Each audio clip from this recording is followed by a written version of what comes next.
This is a poll 2011. We did it at the Arab American Institute. And the first graph I want to put up is the graph on attitudes toward the U.S. measured over 2008, 2009, and 2011. In almost every country, a huge spike. That's the red one in 2009, in the first 100 days of the Obama administration. But then a precipitous drop. Look at that drop in the first one in Morocco, the next one in Egypt, from 55 down to 12 in Morocco, from 30 down to 5% favorable in Egypt. That's huge. It's lower today in those countries than it was in the last year of the Bush administration. Look, Jim, I mean, if you compare 2009 to 2011, don't forget 2010. Now, my poll at the University of Maryland with Zogby International, that was done in 2010, last summer, a year ago, we released it. There was already a dramatic decline in the favorable ratings of the president and the United States from 2009. So the decline has taken place a year, really months after the administration's coming to office and the president's speech in Cairo. In large part from that 2010 poll, the single most important issue, 2/3 said it was because of the administration's position on the Arab-Israeli issue. So even then, in 2010, people were saying the Arab-Israeli issue is why they're becoming angry with the U.S. Now, what's happening here with these numbers that you are giving, that's important. It's important because has the environment of Arab revolutions changed that? That's the real question. Because what we have seen here is that clearly, there was some early indications it may have. For one thing, people were not chanting, about Palestine or the U.S. in the early part of the demonstrations.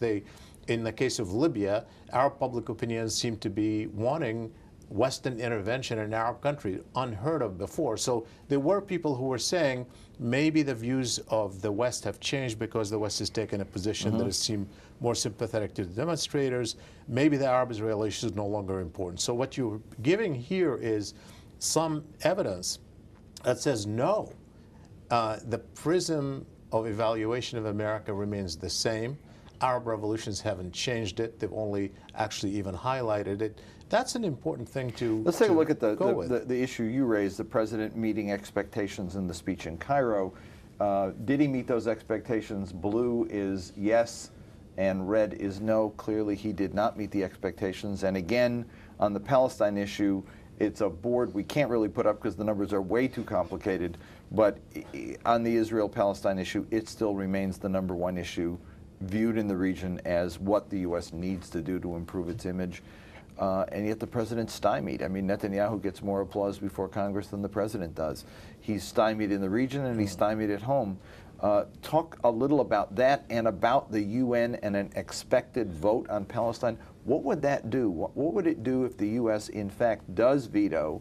What message does that send, and what does that do to the attitude toward America? Well, we see these numbers that you were giving from your poll, and they're obvious, and you can draw the conclusions. But one reason why this hasn't even generated more anger in the Arab world is that the Israeli-Palestine issue has been relatively diffused. There hasn't been much active violence. There hasn't been a major crisis people to deal with, so it hasn't been active in the demonstrations in the street. Come the fall, if we have a crisis that comes out of the General Assembly issue with the Palestinians seeking a recognition of a new Palestinian state, the U.S. working against it, a possible veto in the Security Council for a particular resolution that might come up, if there possible escalation on the ground, if that does happen, it's going to clearly bring this issue up in the priorities of the demonstrators in the Arab world, particularly in the case of Egypt. Remember, the Egyptians are up. They're going to have elections in the fall. They just declared that they're not going to take place in September. They're probably going to be in October or November. Well, that doesn't help in a way because from the point of view of this resolution coming up, because that discussion in the UN is going to happen before the Egyptian election. It could shape the public mood. And it'll raise the question. And you could see from your number that Egypt is one of the angriest places when it comes to this policy. Let's take a look at one last thing, and that is, are you better off, worse off than you were? And it's the 6 countries again. It's a post-Arab Spring number, and the numbers are actually quite interesting. because the better off is the light blue, and then the worse off. But then the too early to tell is the third number, and in Egypt in particular, it's the largest. In Morocco, it's the largest. Those were the countries most, and then Jordan, it's the largest. The only two countries actually where the better off are much better are the two countries least touched by Arab Spring, and that's Saudi Arabia and the United Arab Emirates. But in Egypt, Morocco, and Jordan, it's too early to tell, and a kind of an almost a tentativeness there.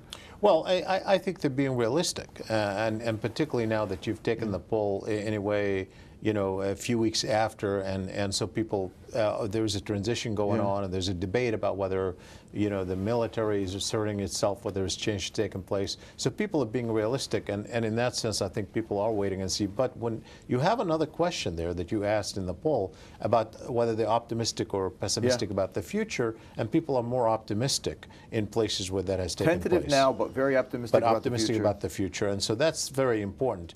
Now, economically, how could they say that they're better off? I mean, let's face it, the Egyptians in the transition, they're not better off, and they know it, and everybody anticipated they wouldn't be better off in the short term. We're out of time right now, but you've got a poll coming up in the region that you're doing, University of Maryland.